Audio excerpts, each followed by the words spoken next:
ہم کسی بچے کا نام عاقل رکھتے، عاقل کے معنی آتے ہیں عقل مند، ہم کہیں عقل مند عقل مند، کچھ دنوں کے بعد اس کے اثرات اس کے ذہن کے اوپر گردش کرنے لگتے ہیں۔ اور اگر ہم کسی بچے کا نام رکھتے ہیں ظالم، کسی بچے کا نام رکھتے ہیں غافل، کسی بچے کا نام رکھتے ہیں احمق، کسی بچے کا نام رکھتے ہیں جاہل، تو اس کے نام سے ہم کہتے رہے اے جاہل اے جاہل اے احمق اے بے وقوف، اس کے اثرات اس کے اوپر منتقل ہو جاتے ہیں۔ اس وجہ سے ہم کو نام اگر رکھنا ہے تو سوچ سمجھ کر کے، آج کل کی مائیں جو ہمارے بچوں کا نام رکھ رہی ہے سیریلوں کو دیکھ دیکھ کر کے، سیریل کے اندر عجیب و غریب نام آ جاتے ہیں، نیٹ کا سہارا لے کر، سوشل میڈیا کا سہارا لے کر، گوگل ان کا شریعت بن گیا ہوتا ہے، گوگل سے رہنمائی حاصل کرتی ہے اور اس سے پوچھ کر اپنے بچوں کا ناموں کا انتخاب کرتی ہے۔ ایسا نہیں ہونا چاہیے، اپنے بچوں کا نام کا انتخاب کریے تو سوچ سمجھ کر کے کریے،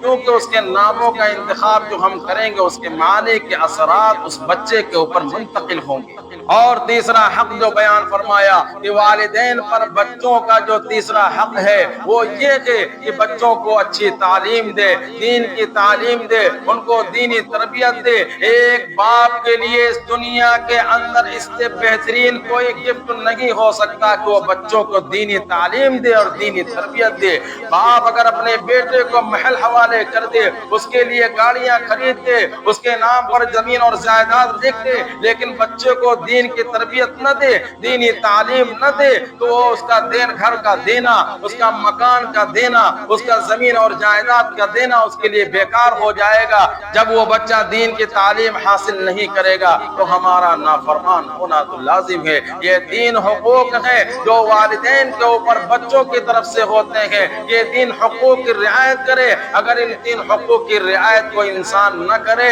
تو یاد رکھیے، یہ یاد رکھیے وہ بچہ ہمارا نافرمان تو ہوگا ہی، ہم کو دیکھنا پڑے گا، کیونکہ ہم نے شادی کی تو بد کردار عورت سے اگر شادی کر لی، ہم نے نام رکھا تو دوسرا غلط نام رکھ دیا، ان کو دین کی تعلیم نہیں دی۔ آج ہمارے والدین، ہمارے پیرنٹس، ہمارے گارجین اپنے بچوں کو دنیا کی تعلیم کے پیچھے لگ جاتے ہیں، کما کر کے اپنے بچوں کی فکر کے اندر رہتے ہیں، ان کے مستقبل کو سنوارنے کے اندر رہتے ہیں، لیکن ان کو دین کی تعلیم اور تربیت نہیں ہوتے۔ کل کا وہ والدین، کل کا وہ باپ، اس کا انتقال ہو جاتا ہے، وہ بچہ جس کے لیے کما کر کے اس دنیا کے اندر رکھا تھا، وہ بچہ جس کے لیے اپنی زندگی کو قربان کر دیا تھا، وہ بچہ اس کا نماز جنازہ تک بھی نہیں پڑھ سکتا، اس کو دعائیں معلوم نہیں ہے کہ میں اپنے والد کی جنازے کے اندر کیا دعا پڑھوں، اس کو نہلانے کا طریقہ نہیں معلوم کہ وہ اپنے باپ کو کس طریقے سے نہلائے،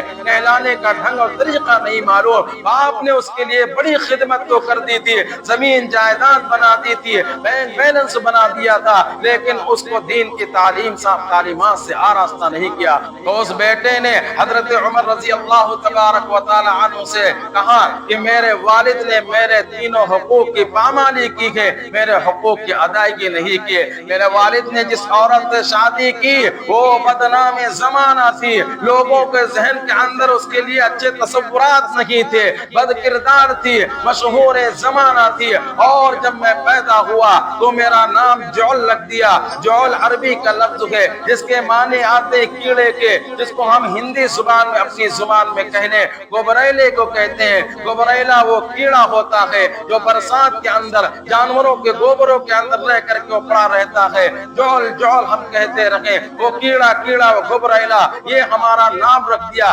کتنا برا نام رکھ دیا۔ اور تیسرے میرے حق کی پامالی یہ کی کہ مجھے دین کی تعلیم نہیں دی، دین کی تربیت نہیں کی، کہ آج 19 سال کا میں ہو چکا ہوں، 19 سال کا ہو چکا ہوں، لیکن دین کی ایک بات مجھے معلوم نہیں ہے، دین کی ایک چیز سے میں واقف نہیں ہوں۔ اس لیے چاہیے کہ ہر انسان ایک دوسرے کے حقوق کی رعایت کرے۔ اگر والدین کے کچھ حقوق ہیں تو بیٹے کے بھی کچھ حقوق ہیں، شوہر کے اگر حقوق ہیں تو بیوی کے بھی کچھ حقوق ہیں، استاد کے اگر حقوق ہیں تو شاگردوں کو بھی حقوق ہے۔ یہ لازم اور ملزوم ہے، تالی دونوں ہاتھ سے بچتی ہے، ایک ہاتھ سے تالی نہیں بچتی ہے۔ ہم اگر بیٹے کے حقوق کی ادائیگی کریں گے تو بیٹا ہمارے حقوق کی ادائیگی کرے گا، ہم اگر بیوی کے حقوق کی ادائیگی کریں گے تو بیوی بھی ہمارے حقوق کی ادائیگی کرے گی۔ یہ لازم اور ملزوم ہے۔ شریعت مطہرہ نے دونوں کے حقوق کو لازم کر دیا ہے کہ تم ان کے حقوق ادا کرو، وہ تمہارے حقوق ادا کرے۔ اس لیے والدین کو چاہیے کہ اپنے بچوں کی تعلیم اور تربیت کا بہترین انتظام کریں۔